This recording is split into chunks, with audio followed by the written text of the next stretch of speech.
You know, Mike, I probably walked along the sidewalk over 1,000 times. I brought Dick Burke back here when we reminisced. We worked together for 20 years, co-anchored the news together, and it all started here together, 17 Clinton Avenue South.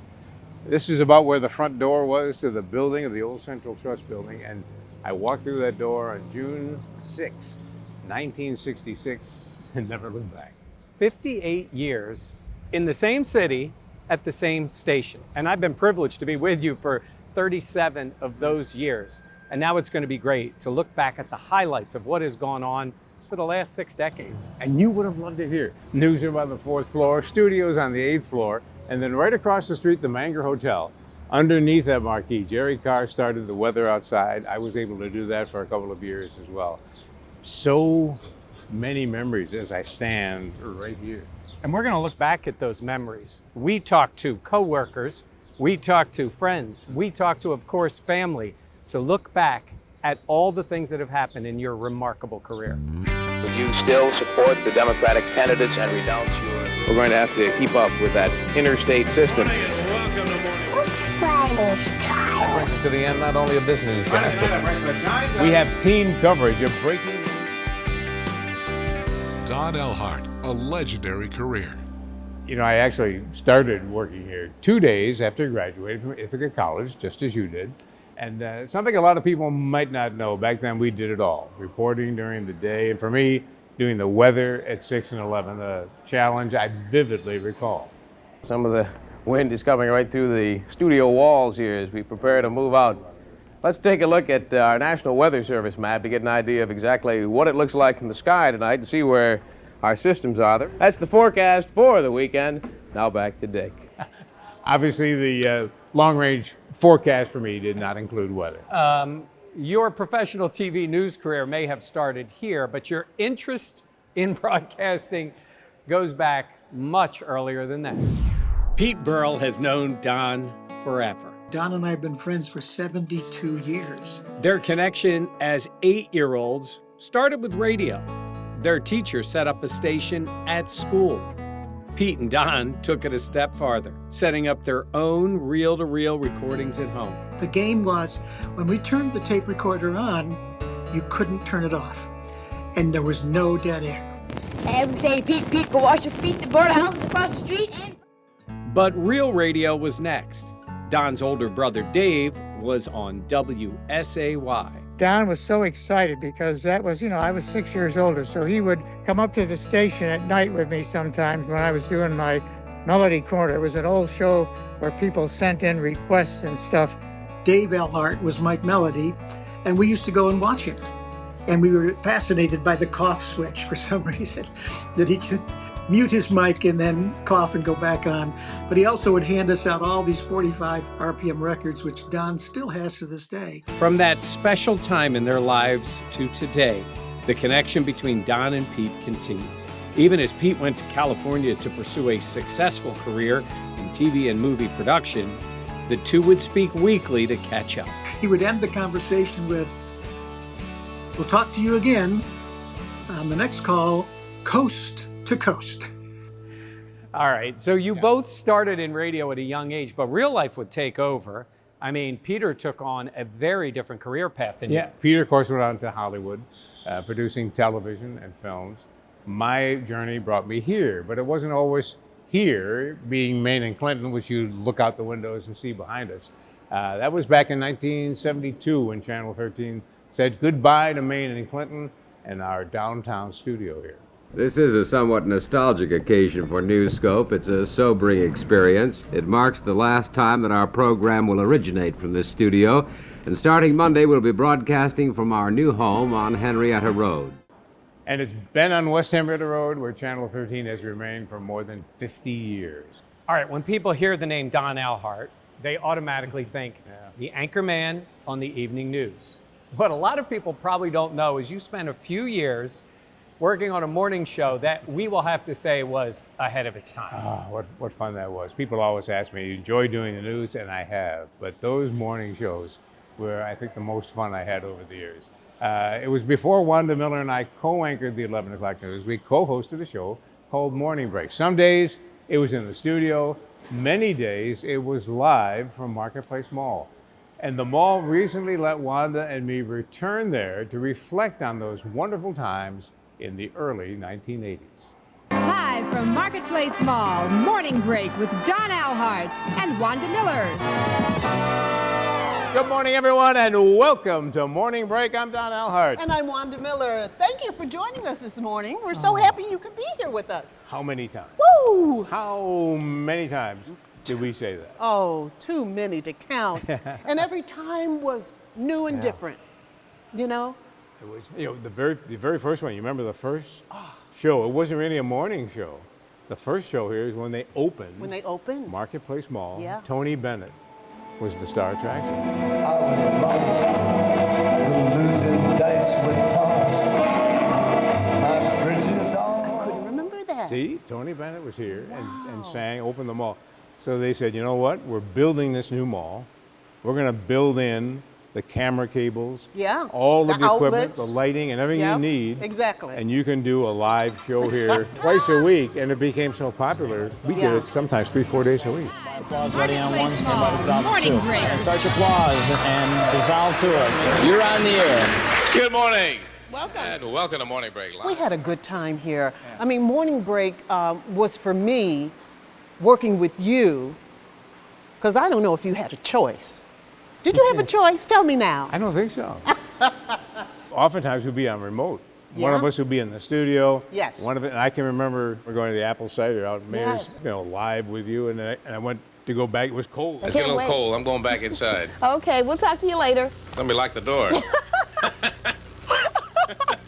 I hope you get in there. I couldn't get back. I But that was live remember that. television. And Yes. we don't have enough live television anymore. We don't. That creates those moments that And it was are so much special. fun, and it was genuine. Yeah. It wasn't rehearsed. It wasn't put on.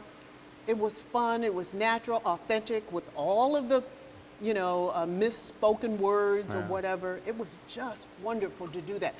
We did a very serious thing in the news department. You and I, we worked together. I co-anchored the 11 o'clock at some point with you, and that was serious business because you were our leader. And we were proud to be with you, Alhart. We were proud. One of the, you will reminisce about a lot of the highlights, but the beauty is I look around the mall when we did the wedding. James, you may now kiss the bride. And Don, I think we were probably the first to do that whole wedding thing on TV from, a mall or something. And because now a lot of places are doing a lot of shows. The morning shows are doing weddings. Yeah.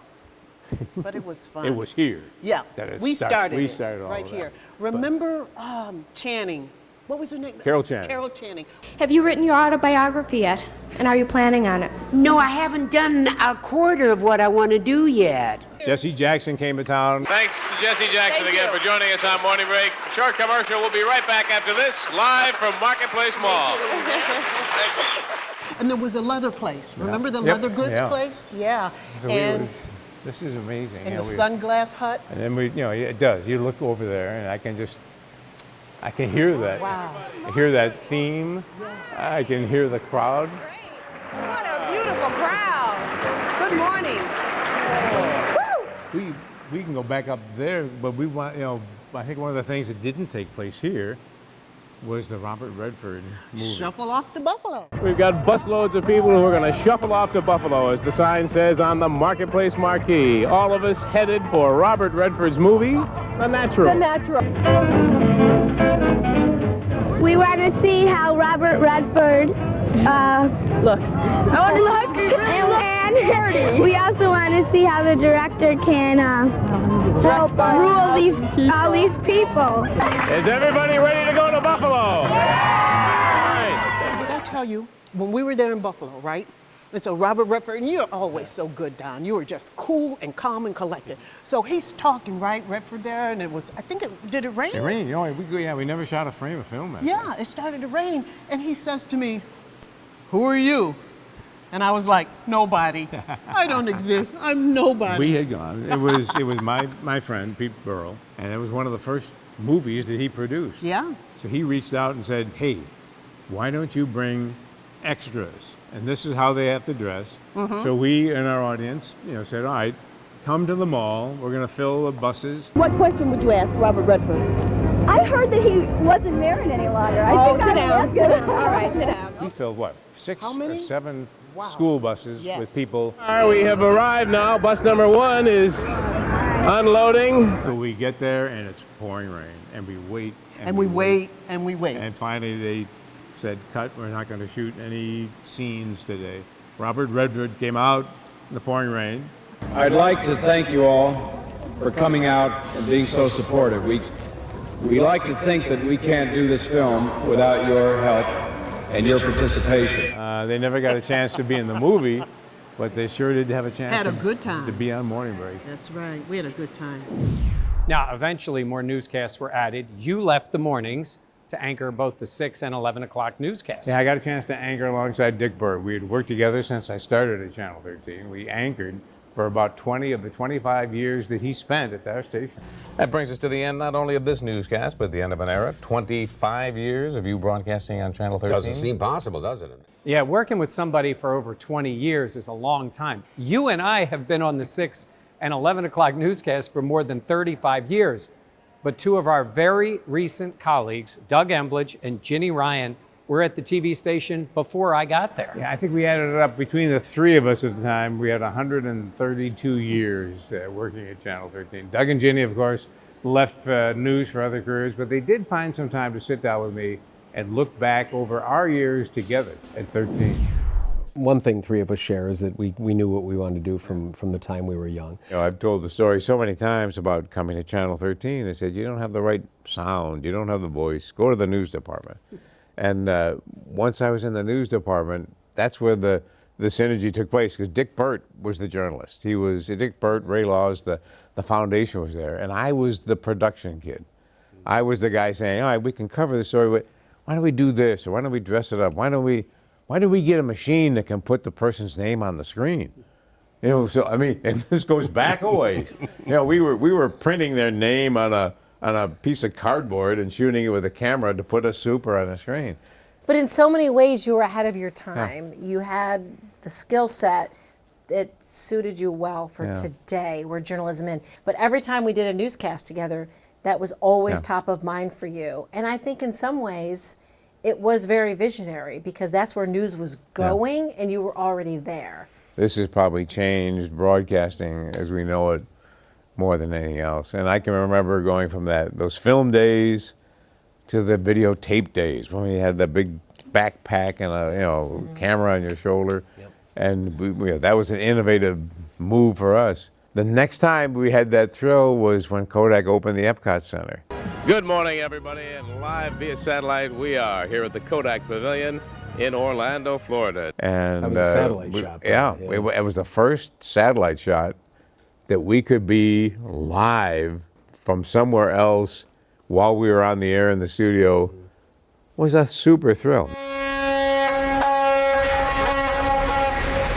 We were able to bring our viewers that launch of the Fast Ferry. I think the first impression is that people are really surprised how smooth it is, how beautiful it is inside here. And you were there waiting for us on the other side when we got there. You go to Toronto and look who you run into, people you work with.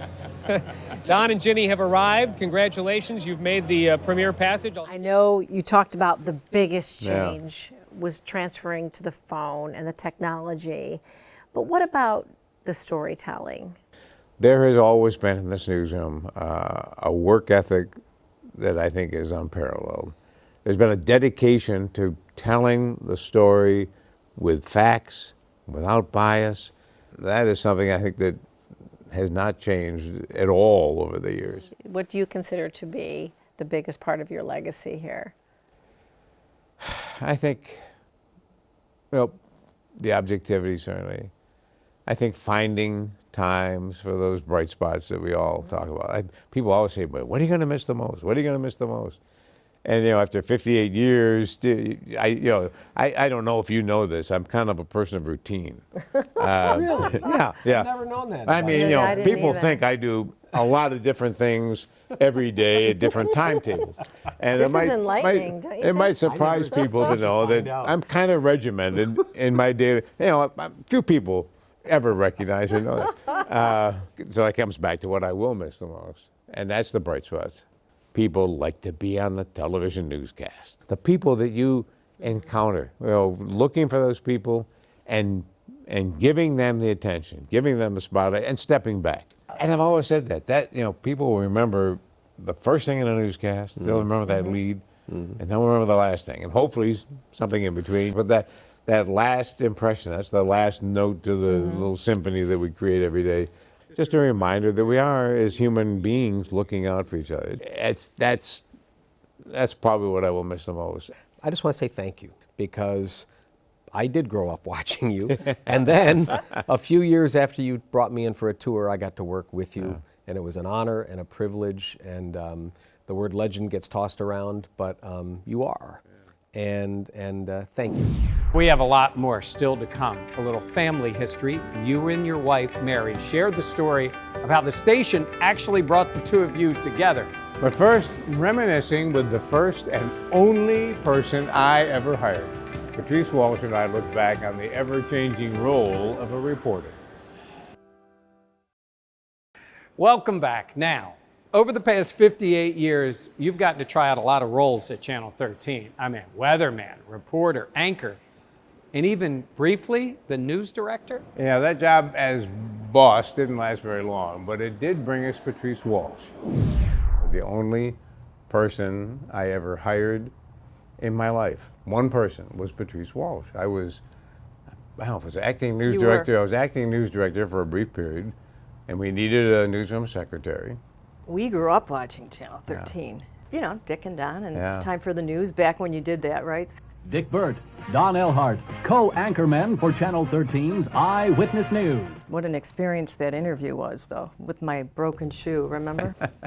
I think you felt sorry for me. That's why you hired me. I think that's what you said. I will take whatever job I can get, because I know with determination you were going to prove yourself to. And it didn't take that long before we broke into the reporter ranks. I was determined, and I was given a chance. You gave me a chance. Patrice Walsh spoke exclusively to those 3 staff members. Police from several area towns, as well as sheriff's. Augustinelli and one of the nurses took turns you were performing CPR. Always that go-to reporter for us. I mean, there was never a hesitation if a big story was breaking. As soon as they said Patrice is on it, we could all relax and sit back. That was our strength for so many years. One, just steady reporting, but people, myself, Doug, Ginny, yourself, were from here. So you brought that sense of ownership to a story that was very tough to compete with. If you didn't know people, you knew this community, and you grew up in this community, and that, I would think, provides a perspective that is unparalleled. That's who we were. You want to do things right because you know these people. You know, you grew up with a lot of them. I know a lot of outtakes where you're getting ready to do a live shot, and I'm looking on the monitor, and there's Patrice flipping in the. I love that. I just watched that the other day because you used it in my going away story. But I always felt, even if I was nervous out on a story, or if it was last minute and you're rushing to get in front of the camera, it was like you would put me at ease. Yeah. And I had people say to me, I can tell Don respects you and likes you when he tosses to you. Patrice Walsh joining us from the airport now. Doesn't look too busy out there right now, Patrice. Because there's a level of comfort and trust.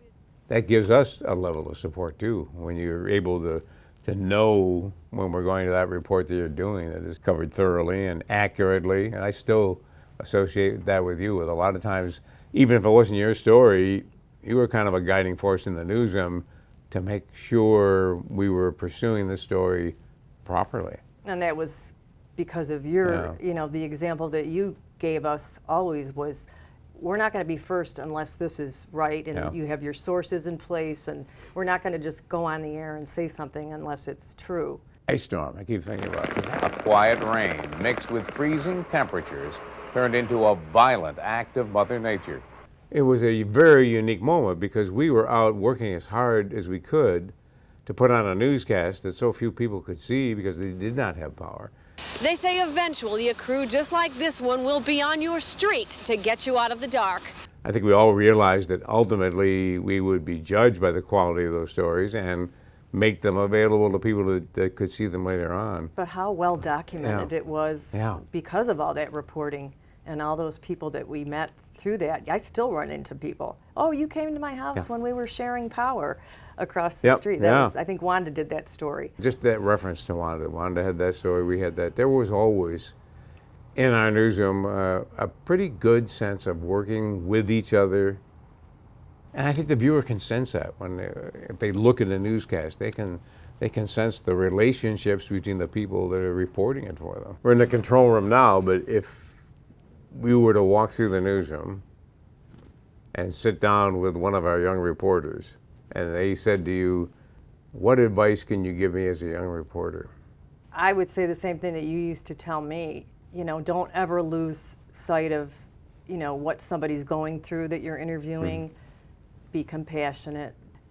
You know, you have to gain people's trust and you have to be kind. We certainly thank you for taking time to take us down memory lane and share some of the stories. Well, thank you. Thanks for hiring me.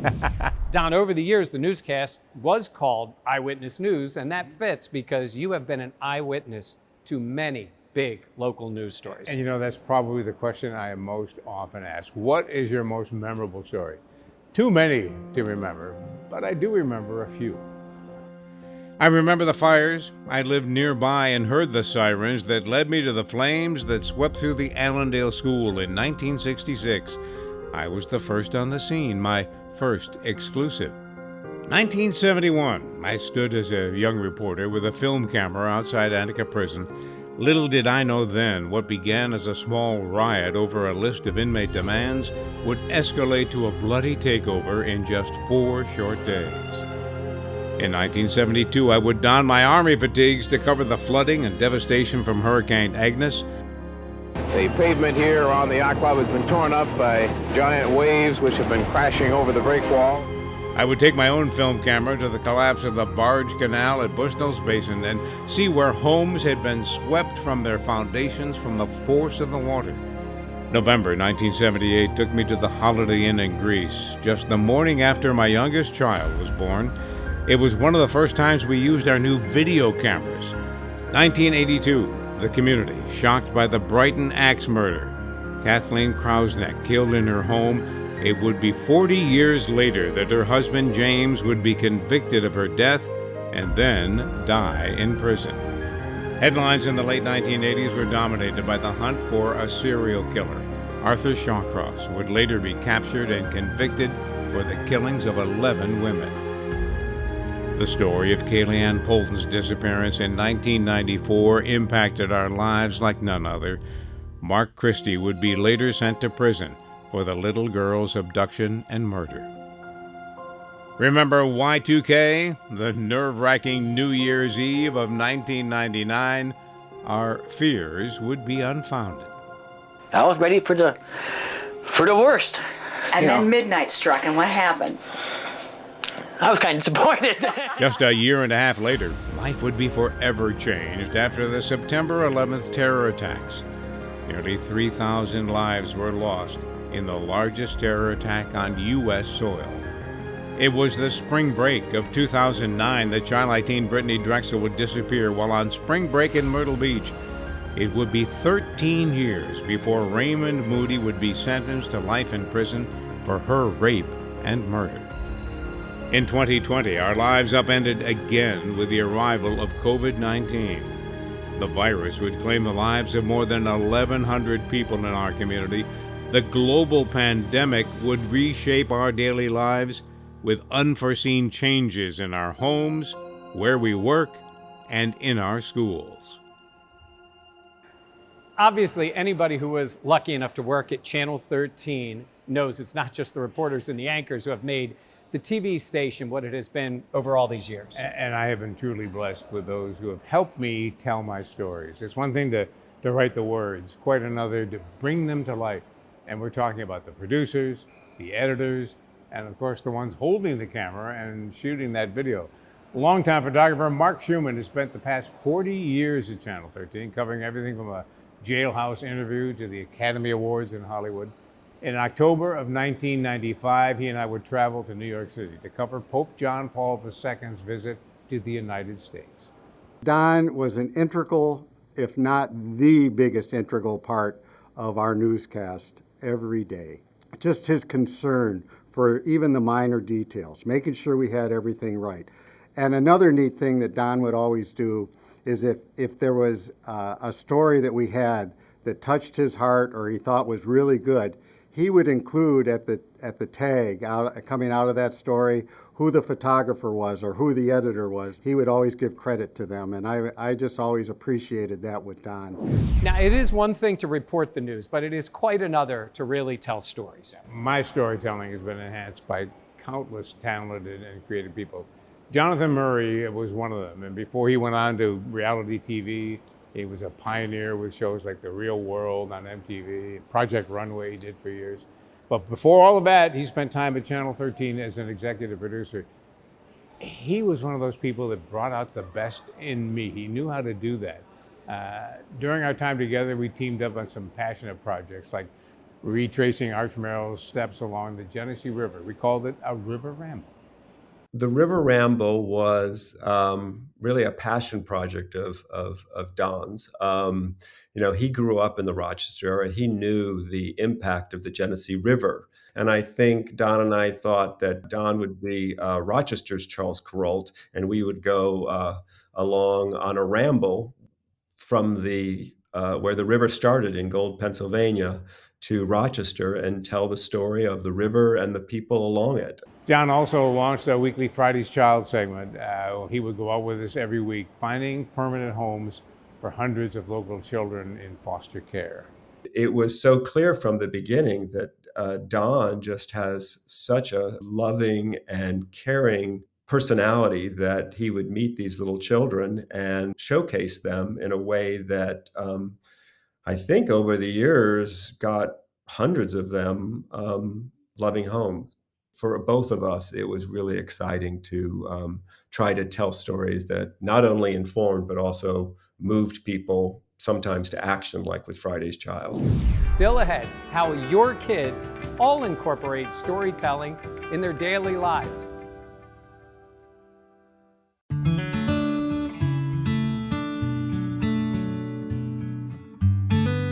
Welcome back to our show. We are in downtown Rochester at the location of Channel 13 when you first started your career. Now, we've been reminiscing a lot about your work family, but your most enduring relationship over your years with Channel 13 has been with your family. Your wife, Mary, 3 children, Todd, Jen, and John. 2 words come to mind when I think about that: sacrifice and sharing. From their birth, our children knew no other career for their dad. They had to share them with the public, and often they had to sacrifice valuable time when Dad was at work or a community event. When we go back to those very first days, it was Channel 13 that brought us together with the Miss Rochester pageant. Well, I had graduated from Miss Kearney. Okay. They got in touch with me and said that I should apply to be in the Miss Rochester pageant. I was in the news department at the time, but they loaned me out to be the floor director for that show. But we actually never spoke. You and I. I think one time you heard something funny that one of the directors was saying, so you let me hear on the earphones. That's the only. Well, that's the only communication we got. That's as bold as I would have gotten. Other than that, we never spoke. No, but then we finally did when I asked you out, and as a result of that and the resulting marriage, we have the children who have joined us now. When did you first realize that Dad had a little bit of a different occupation than most people, and that could be a challenge? One of my earliest memories was going with my first grade class. We took a field trip to the station, and I just remember getting a chance to see you during the day. Quite proud that, hey, that's my dad, and he's on TV, and I was just incredibly proud of that moment. I guess for me, I don't know that I have one specific memory. I guess the kind of the recurring one is, elementary school, if someone found out my last name or, you were at an event. Oh my gosh, is that your dad? Is your dad Don Alhart? Is your dad on TV? And I feel the same way. I feel like it was just kind of always our life. Like that was what you did for a living, and the station in many ways felt like a second home. My role in the community, my role at Channel 13, the job that I did, how did that shape the direction that each of you took? So we're all storytellers. We all love telling stories. You've done it in so many ways through the community, and always thinking about the viewer at the end of the day and what do they want? What is going to resonate with the viewer? Well, and you get that from your dad. Your dad was a it big is, story. it is generational. He told it really the does. children's stories. You know, the way he would weave a story together. I would go to church when he would preach sermons, and I think probably in a way that influence each of you have carried on in different ways. When I followed some of the coverage after you made the announcement, one of the recurrent refrains that I heard from some of the younger reporters that I was really encouraged by was they would often ask, what would Don do? And I hope they ask that question, and I hope everybody going through that wants a career in journalism asks that question, because you just brought a fundamental fairness to journalism that I think did viewers a great service. I don't hear you say, what would Don do? Well, I know what you would do. Yeah, I would say, I mean, one of my favorite things to do with the kids is tell stories and make fun videos with them, and they love it too. It's fun to see them react to seeing you on TV. That's funny. Yeah, I think Emerson, John's daughter's going to be devastated. I think I think she'll miss it. She'll be the one that miss most when the newscasts come around. I think we all will, in a way. I mean, we know it's a good thing, but we are so used to it. It's been so long that we don't know another life. You were that little guy that wanted to do what you're ending up 58 years later, still doing the same job. I mean, that's amazing to me. Yeah, You've always loved what you've done. Yeah, I wouldn't. I can't imagine doing anything else.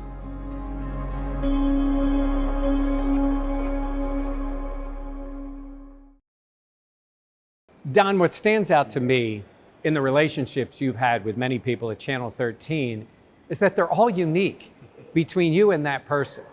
And for me, the one that really stands out is you and Bill Peterson. And that's an emotional one. I lost a coworker and a great friend when he died. We all did. Bill is without a doubt the one person people ask me about the most. You two really seem to enjoy one another, they would say. And we did. Bill gave me a sign he picked up at a garage sale, I believe, and it says, live well, laugh often, and love much. And yes, I could get him laughing. Let's take a look. I never saw a man laugh at himself so much. That is really ugly. It is. People ask me, why do I laugh on the air? It's Alhart's fault. He gets me in trouble every time, and then I have to go do this. Don Alhart's over here in tears. Partly cloudy skies and 33 degrees, 74% winds from the west. Albany is at 33. I can feel the job just slipping away right now. We were family, a family that nurtured Bill through illness that finally took him from us. And I will always cherish the words that he struggled to say in those final days. Even though you've been in the business so long, you continue to learn every day something new. And so it continues to be somewhat of a new and exciting business for you. We'll be waiting for you here on the retired side of life. Now, I can remember the times you and I would visit Bill on our dinner hour after he retired. Yeah, we'd grab a burger from Tom Wall's. People would think I was what? Dale Earnhardt. Dale Earnhardt. They Yes. recognized me there. Memorable times, and often for us very emotional visits. His wife Jan always at his side. One of the first times he drove back from the heart surgery, he heard that song Friends by the Dady Brothers, and he got thinking that it's all his friends here at Channel 13 and in the Rochester area that support him and help him get through each time. Co-worker, sure. Best of friends, no doubt. And we talk about him often, and we miss him every day.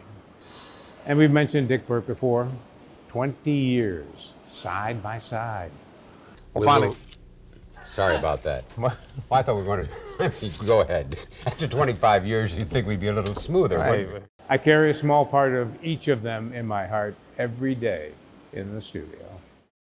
Now, every night, the 6 o'clock news ends in a way that leaves us feeling better about the world around us. no matter how bad or sad the events of the day might have been. Finally tonight, our Bright Spot shines on the second time around. I have ended our 6 p.m. newscast with those words roughly 7,800 times over the past 3 decades. It was actually my friend, the late Marv Jacoby, who was responsible for this daily segment.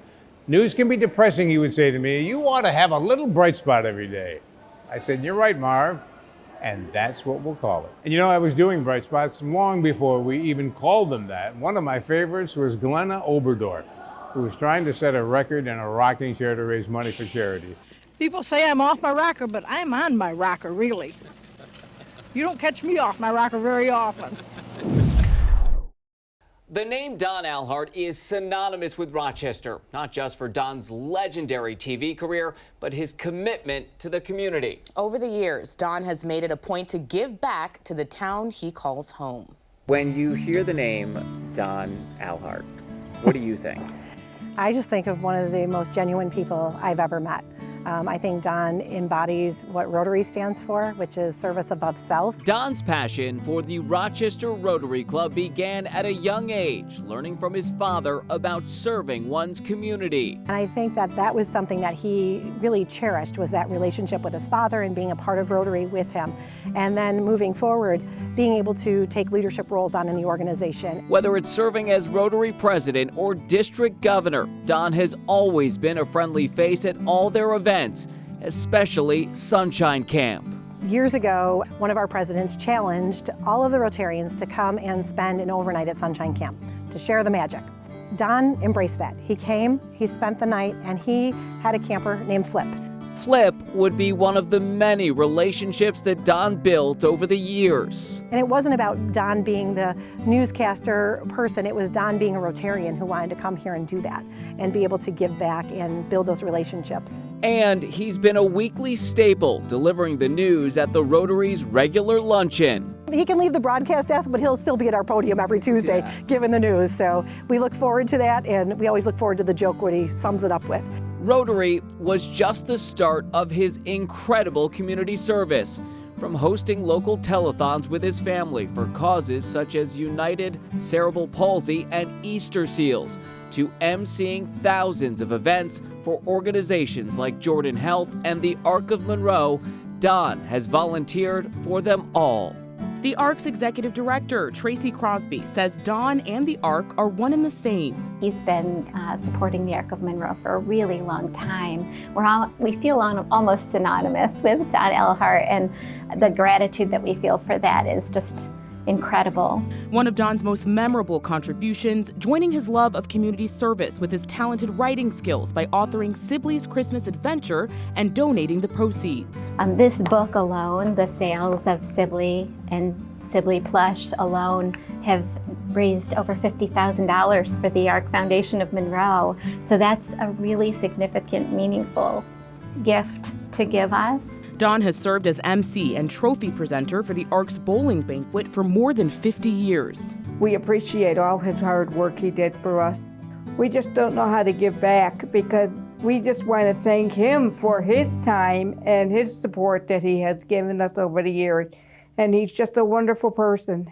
And while they may never find the words to express their gratitude, Renee Levy with the ARC Alliance has found one way to express her feelings in song. Makes no difference where you go. Don Alhart, you're the best person we know. Thank you, Don. The Arc of Monroe loves you.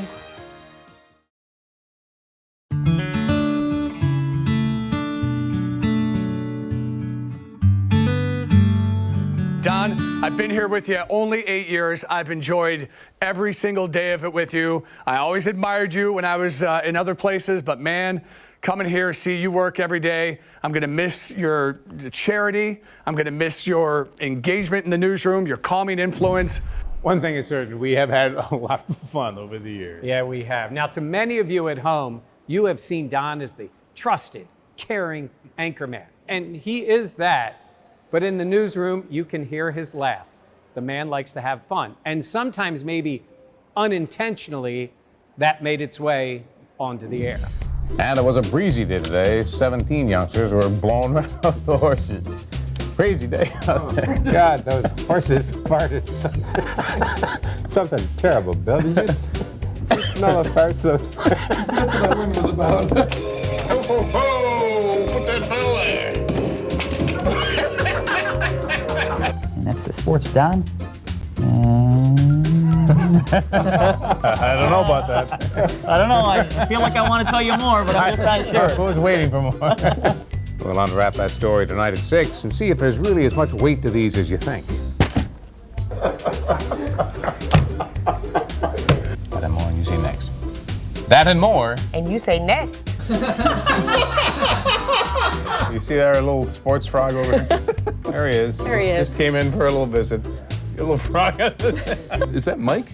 See if I can still kick a football. Oh, there goes the cue. So after all these years, you've chosen this time to retire. So the question is, why now? Yeah, as I said, I've heard that question most often in recent weeks. You know, I've had the luxury of easing into this transition. I've been blessed with management who always told my wife, because I would never ask, Don will leave on his terms, and I've been able to do that.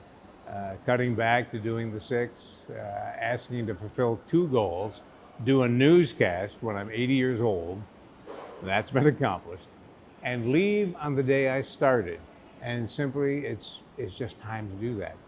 And when you look at the numbers, I started on 6/6/66. I looked the other day and I said, you know, if you add those numbers up, it's 24, as in 2024. And I had no reason for 58 until there was actually a viewer who pointed out to me, that's very appropriate. I said, why? They said 58. 5 + 8 = 13. Now, to many people, the word retirement means you're done, and they've certainly earned the right for that. But we all know you too well. So what's next? Nothing. at least for now. I've been with many seniors in recent weeks for different events, and they all have shared the same advice. Don't plan anything specific for the first few months. Kind of let it evolve and see what happens. Let it come to you. Sure, I'll still be active in Rotary. I'll be active in other community groups. I may write another children's book, may do a podcast. I really don't know. But I will probably continue to find ways to show the community the good things that people and organizations are doing. I'm sure you'll get plenty of advice. In fact, your own family has offered some. Just listen to mom. You can't go wrong listening to mom. Let her clean. Let her take care of the cleaning. If she has any career ideas, she's kind of been like your agent all these years and helping you make the right decisions at the right time. So in mom, we trust. That's what I would say. Dad, my advice for you would be to do something with mom. Maybe something broadcast related. I mean, you guys did telethon together. She's obviously got a knack for it. Or just find a project that you guys can work on together. Launch a podcast. I'd listen to that podcast. There's a lot you can talk about, a lot of lessons. I'm excited for whatever your next chapter is. I'm very curious to see what you're going to do because you're going to do something. My advice would be make sure mom has a couple hours every day where she has the house to herself to do her post-breakfast cleanup, because has her routines too. So, yeah, that's very good advice, Don. I think we raised 3 pretty good kids. I think we did. Yeah. Our job is done. And so we end where it all began. Any final words? Words. Of course, that's what journalism is all about. We use words to tell our stories, and yet sometimes one can't find enough words, the right words. There aren't enough words to thank coworkers, family and friends, and viewers. Many of you have shared those words with me over the past few weeks. Good luck. We'll miss you. What's Mary going to do with you around all the time? And we'll be fine, I say. Your words and cards and well wishes mean a lot. And I will try and respond to each one and all the countless cards and emails and social media posts. But for now, I have this moment. So to you who are watching, you who have supported this 58-year journey, I somehow feel you know me by now. All I have to say is thank you. I'll miss you too.